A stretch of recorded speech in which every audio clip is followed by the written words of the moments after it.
Dobrodošli u Pola sata Demostata, ja sam Marija Stojanović, a moj današnji gost je Vladimir Bilčik, poslanik Evropskog parlamenta, Evropske narodne stranke i izvestilac Evropskog parlamenta za Srbiju, koji je bio deo posmatračke misije na izborima u Srbiji.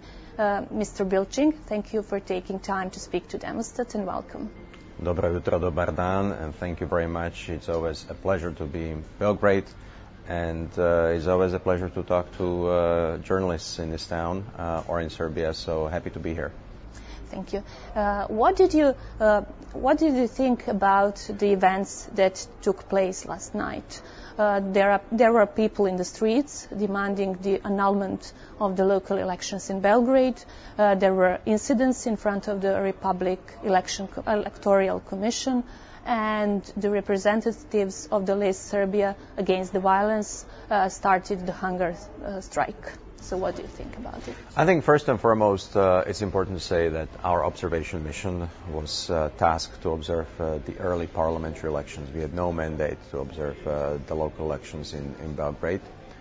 That said, I think it's extremely important that people in a democracy have an assured right to protest together peacefully, to have safe protests, but of course this should not be violent in any way, and protests are part of democracy. I also believe that any resolution to any disputes surrounding the elections, and any election, not just the ones we saw in Serbia on Sunday, should be done institutionally. There are proper channels, the Republican Electoral Commission, legal channels, courts, also the reports which we've gathered already on what we observed in the parliamentary elections, but there are also lots of observers I met here in Belgrade, local observers observing all elections, including the Belgrade elections. I think this should be handled properly, thoroughly. Any question marks about these elections should be resolved institutionally. I know that the result in Belgrade was a lot closer than the result in national elections. And we saw a number of problems in the national elections. So it's important that these problems are addressed. And of course, if there are problems related to Belgrade elections, they should also be addressed. It's important that the citizens of Belgrade choose those who govern them in the city of Belgrade in a manner whereby they really accept that result, and that can only be done institutionally. The representative of the OSCE and European Parliament who observed the elections have stated, among other things, that the conditions were unfair, that the public money was misused, that the regulatory bodies were not efficient, and that there were many cases of vote buying. So, can this election process be called fair and regular? We use the word unjust, and we also used it because we are not the judges of these elections. So, whether elections were free and fair, that's something which has to be ultimately judged and decided by the relevant authorities here. This is part of the task of public institutions in this country. What we reported yesterday in the joint statement by the OSCE, ODIHR, the Council of Europe, but also the European Parliament, were a number of irregularities and problems that we saw. On the one hand, we saw a high turnout, and I also want to congratulate the citizens of Serbia that actually they turn out in higher number from what we know than last year in the elections in 2022, and that's always a good sign. In democratic contest, and the elections were also relatively well administered, from what we saw. But yes, we had a number of reports. We also observed a number of instances where we have questions about problems and irregularities, such as the ones you have cited. I would say that there are two issues which should be addressed with respect to these elections, but also, importantly, as a lesson for next elections. One is a set of structural issues, which relates to what happens in the run-up to elections. And we said that the level playing field was tilted towards the dominant governing party, because of its strong presence in public space, in the media, and also in the public institutions. This should be corrected, should be addressed. One way of doing it is changing a number of structural issues in the run-up to the next elections, such as making sure that the media are really doing their job, that there is free, independent reporting, that journalists are not threatened, and that in addition to reporting on what the government does, there is also a lot of investigative, independent reporting. Journalists should basically assess, analyze, and comment, and this is something which we haven't observed as much in the media in Serbia. I also want to say, and this is where we were critical, also disappointed that REM, the regulatory body for electronic media, didn't really do the proper job in the run-up to elections. They didn't even meet with us as observers when we were getting ready for these elections. They had a chance to discuss with us. We didn't really get any comprehensive data from their assessment on the campaign. And these are all signs of weak public institutions which should be the watchdogs overseeing the level playing field. So this is one area that has to be addressed. This is the task for the new parliament.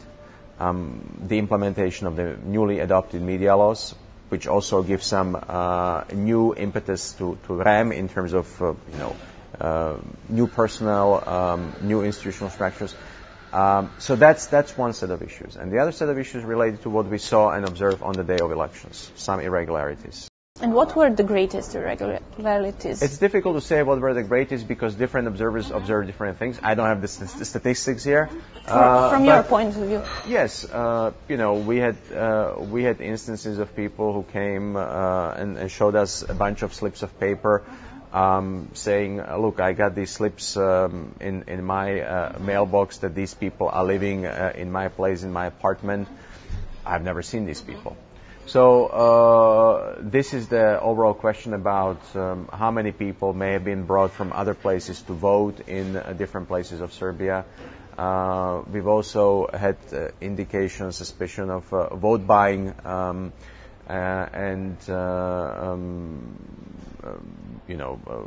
a fake voting slip was found in a ballot box, again stamped with the official stamp, for instance, but on a wrong sheet of paper. These things really should be properly investigated. I also had, when I was, for instance, in Bački Petrovac, in one station, there are people filing a number of complaints about certain things. We also saw some suspicious activity in Novi Sad, for instance, around one of the polling stations. We've recorded this. And we will have a complex assessment of our observation in the comprehensive report, which is going to be published in January. So it is important that these observations are followed up by the authorities in this country. Because as I said, we have observed, we are being critical. We are passing the message that while we welcome the high participation of the people and the generally peaceful administration, and of course, we had indications before these elections, there could be problems, there could be violence. We were concerned about, for instance, the voters from Kosovo. What would happen? Would they be able to vote in central Serbia, come back home? Kosovo was not an issue on the day of elections, for instance, from what we hear. So there is some good news. But in addition to the good news, there are a number of question marks, and again, different observers observe different things, including, for instance, the question surrounding the arena just in Belgrade, where we heard there was a gathering of people, and I know the representative of the Republican Electoral Commission went in. Supposedly they weren't allowed in. I was in Novi Sad when these reports came in, and on the way from Novi Sad to Belgrade we drove by, but nothing was happening at the arena at that point. So I cannot comment in terms of my observation, but these issues should be addressed. And there should be lessons learned in terms of what happens in next elections, but also any disputes should be settled through proper institutional channels with respect to these elections.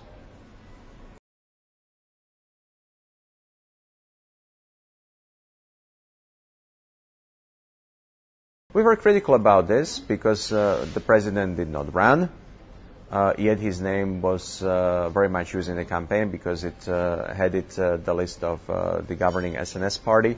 And again, this has to do with the structural issues, the level playing field, the situation in the media, which has to change. And, independent, free, strong, professional, quality media is the basis of any good democracy. People have the right to be informed, not just in Belgrade, but also outside of Belgrade on what is happening in the country. This is extremely important. And this is why I think the changes to the media laws have to be not only properly implemented, but maybe even revisited on some issues. And REM has finally to do its work. The regulatory bodies in these countries are crucial. I mean, in any functioning democracy, the regulatory bodies are crucial. They are independent because politicians come and go. We get elected, then we don't get elected. But what stays is the institutions. And I think this is also one of the lessons of these elections when it comes to level playing field in the political campaign. We have already talked about the media situation. And there has been a strong political censorship in Serbia at the televisions with the national coverage all the time. Whereas at the radio television of Serbia, the situation was different only during the election campaign. What is your assessment of it? We've already made a statement in our report about the media situation. And we've been dealing with the media ever since I started to be engaged in the country as the standing rapporteur for Serbia. The reports by the European Parliament are clear. This was a big issue in the inter-party dialogue in the run-up to 2020 elections, 2022 elections. We've also been discussing the media situation during the parliamentary dialogue process. We are ready to be engaged with the newly elected Narodna Skupština as facilitators of the dialogue here. I think these issues have to be addressed, and in that sense, there is an opportunity for the new parliament to do something about this, and the new government as well.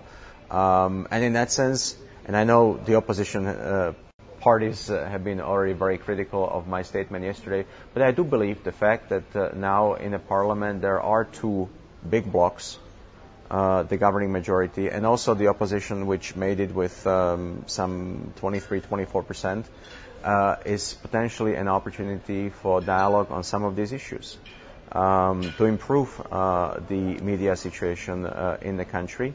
As I always say, there is only bad or good media.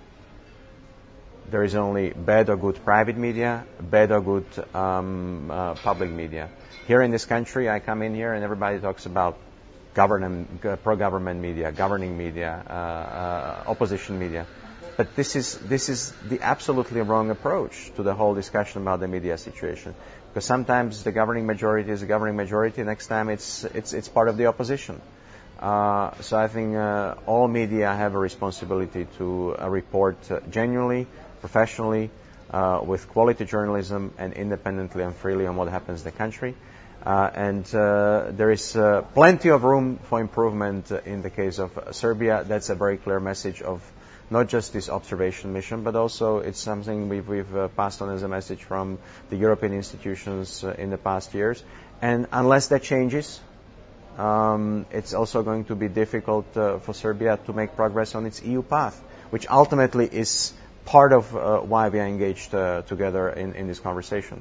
The numerous research made by Demostata have demonstrated that there have been a strong pro-Russian sentiment and disinformation campaign, followed by the equally intense anti-EU and anti-Western narrative in the vast majority of Serbian media outlets, as well in the public speeches of the high state officials. Is there any remedy for it? Absolutely. Fight effectively against the spread of disinformation and manipulation. Do it in a public space. A lot of politicians, unfortunately, across the Western Balkans included, disinformers themselves, spreading manipulation, spreading lies, spreading hoaxes, spreading disinformation. This should really be stopped. And I think one remedy is to have strong, independent, professional media. That is the backbone of any democracy. If you have it in the country, it's easier to fight against the spread of disinformation. I also am pleased that in the European Union we passed last year the new Digital Services Act. It's a piece of European legislation which will be also binding upon Serbia as it joins the European Union. And that provides additional and important safeguards for the fight against disinformation, especially with the online platforms who now have and should have a public responsibility. Just last week, we have a political deal on the new European Media Freedom Act in the European Union. Again, that's going to be something which is binding for Serbia as it enters the European Union, and that gives really structural protection to the job of journalists, the position of journalists, but also public and private broadcasters. It's going to be a European law once we finalize its adoption, also with a vote in the European Parliament, I think next March. And these are all important improvements. So disinformation is a plague of democratic life, and we need to fight that plague effectively. After these latest elections, there will be more than 200 members of the National Assembly of Serbia who are in favor of the EU accession, and majority of them are also in favor of the so-called Ohrid Agreement. Whereas there will be 10% of the MPs who oppose both the EU and this agreement. Is it encouraging to you? Look, I think the next parliament and next government have an historic opportunity to work without interruption, ideally for the full 4 years, on some important changes in this country. There are 3 things that Serbia has to do on its way to the European Union. One of those is reforms. And I've already outlined some of those in the area of rule of law, media, but there are others that have to take place. Secondly, it is the dialogue between Belgrade and Pristina, normalization of relations between Belgrade and Pristina. And yes, there are things that we expect Pristina to deliver, such as the Association of Serbian Municipalities. But Serbia needs to look into the future and needs to come to terms with its past. And I think part of that coming to terms with the past is also making sure that there is an agreement on how to protect the lives of every citizen, but also the Serbs in Kosovo. And that can only be done on the basis of a binding agreement and normalization relations with Pristina. I hope that this parliament brings Europe back to Serbian politics, because Europe has been increasingly absent, and yet it has remained the strategic priority of all governments so far. So I hope this is the case with the new government as well. And the normalization of relations with Pristina are an important part of it. So I am confident that this should be on the agenda, and I hope that this will be taken up, and I hope that this may be a point where the governing majority and the opposition can come together, because these issues have to be resolved for once. I hope there is not just hope, but I know there is an historic opportunity in the next months to really look at this issue and to really deliver on the dialogue. Speaking about the normalization of the relations with Pristina, do you expect both Ohrid and Brussels agreements to be fully incorporated in the Chapter 35 in the EU accession process of Serbia? Look, it's up to the actors on the ground to decide how exactly they want to go about having a comprehensive and binding agreement on what needs to be done. We are not here to dictate the process. But Serbia has for a long time indicated that, Chapter 35 is the place where we want to have all the commitments. Fine. But it's also something which has to take place here, in this town, across this country, in the public institutions, in the Skupština, which is, just behind us, a few 100 meters. I think these agreements ultimately have to become part of the public life here, and they have to be fully implemented and acknowledged. So it's not just about what is in the chapters and what is in the future accession treaty of Serbia into the European Union. It's also about how people internalize this process here. And again, there is an opportunity to do this. This is about the practical steps. This is not about symbolic politics. This is not about, divisive issues. This is, for me, about the lives of everyone who lives in Kosovo, including the Serbs, including the sites, for instance, which are important for Serbia, the protection of the institutions, protection of churches, for instance. All of these have to be enshrined in these agreements. So there is a way of normalizing these relations, also for the sake of the people living there, for the sake of trading relations, for the sake of safety and security, for the sake of future of everyone. So we don't have any unnecessary ghettos across the Western Balkans. That openness, that freedom has to be part of what takes place here. And yes, Chapter 35 is important, but as I say, what's important is that it is first and foremost internalized here. The elections for the European Parliament are scheduled for the spring 2024. What will be the main topics of your campaign, and do you fear the further rise of the ultra-right parties? Look, we're talking in December now. The elections are in June. It's in some respects too early to say what the topics of the campaign are going to be. But I think clearly Europe has been an extremely important part of the answer of all sorts of problems. We have faced the pandemic, Russia's brutal attack against Ukraine, ongoing conflicts in our neighborhood, but also economic issues, rising inflation, for instance. And Europe has been able to help us provide answers. Also in the fight against disinformation, I mentioned this, in supporting and underpinning democratic institutions, free independent media. So this has to continue. And we need a representative, strong European Parliament which can deliver. We need as many Democrats in the European Parliament as possible. Yes, the threat by far right is present. It's omnipresent. You know, you observe elections across the EU. So the latest results in the Netherlands, for instance. So this is something that everybody and every Democrat will fight against to make sure that the anti-European far right extremist forces are not present. And I hope, just like enlargement has come to the agenda of the EU institutions in recent months in an unprecedented way, and I will also always say the opening of accession talks with Ukraine and Moldova is a huge opportunity for the Western Balkans, also for Serbia to move on enlargement, because you've already been negotiating for almost 10 years. It's time to start closing the chapters, and that means move with the reforms, move with the normalization of relations with Pristina, and yes, move also on alignment. And you will be in the European Union, because at the moment, even the biggest skeptics on enlargement in the EU are saying, yes, we are open, we want this. This is a new geopolitical reality. Enlargement has always been a good answer to our own safety and security. We need to bring our partners inside our club. It's the best way. Use the opportunity, and I hope that the enlargement agenda in that sense will be an important part of the electoral campaign also in next year's European elections. Do you have any message which you can deliver to the people in Serbia? Look, it's been an enormous honor to serve as the standing rapporteur for Serbia since 2019. I've enjoyed this. I love this country.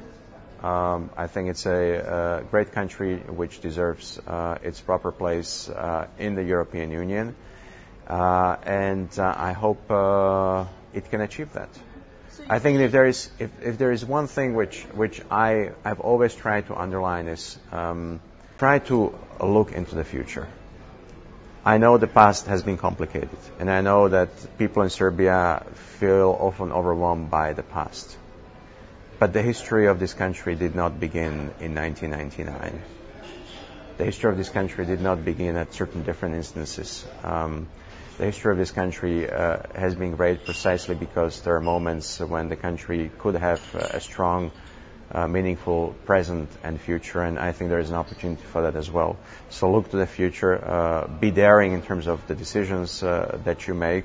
And yes, do I believe Serbia can join the European Union? So in 2030? I will not put down a date, because at the moment, the ball is very much in the hands of Serbia. And what we notice across the European Union is that, and this is why I say, let's bring Europe back to the discussion here. I'd like to see more European flags here. I'd like to see greater support for the EU by the public. I'd like to see more engaged politicians across the political spectrum on Europe. Because, quite frankly, there is no other credible alternative. When you look at trade, business, where the Serbs are leaving and depopulating parts of Serbia, it's Europe. It's the West. It's the European Union. That is your future. That is the chance for a better life. Do I believe it can happen? Yes. When will it happen? It will happen when the institutions, the politicians, but also the people of Serbia decide to move decisively on the important changes they have to make. They will not be easy. There will be consequences. But without the reforms, without normalizing relations with Pristina, and without also working with us on foreign policy much more closely, it is not going to happen. So if these areas start moving, Serbia will be a lot closer to EU membership. And I'm convinced it can happen. I'm convinced it can happen within a few years. I'm convinced it can happen really relatively swiftly, and I'm convinced the next European Parliament, the next European Commission could be decisive on this. The next government in this town will have a decisive mandate until 2027 to really show that the trend is there. And I hope it can happen. And of course, in the remaining weeks and months of my mandate, I will do everything to make sure that indeed it does happen. And I will be crossing my fingers for the people in Serbia, because I think they deserve that place. But it doesn't come with shortcuts. It comes with real commitment, real results, real work. And as a Slovak, we experienced this over 20 years ago. It was not easy, but we managed, and I don't see a reason why Serbia shouldn't manage. It can manage, and I hope it does. Thank you, Mr. Bilčik, once again for this conversation. A vama, dragi gledaoci, hvala na pažnji. Doviđenja. Hvala, doviđenja.